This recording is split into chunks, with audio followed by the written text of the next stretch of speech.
You know, what else is interesting here, Justin, Leto, is the issue with the calls that he made before and after he found out his wife was dead. And it just looks a little bit suspicious. For example, Beth Karras mentioning that on the search warrant that she saw, that he wasn't answering police questions about whether his wife had any enemies, didn't ask about Cassidy, didn't ask about his wife, wouldn't do the walkthrough.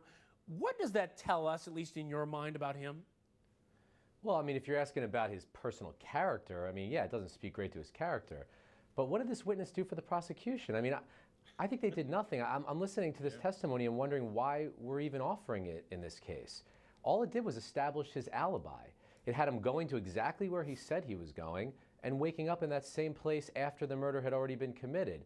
So we have an 8-hour window of time when regular, normal people are sleeping. So is it that unusual that somebody would be asleep during that time? You know, I listened to that witness's testimony, and I found that some of his narratives were very inappropriate, as number one, making a comment on what it may have told him about who was called first thing in the morning. Sure, the guy was having an affair. He's not a good guy. And he may be a mama's boy also. He calls his mom a lot. But do either of those things make him a murderer?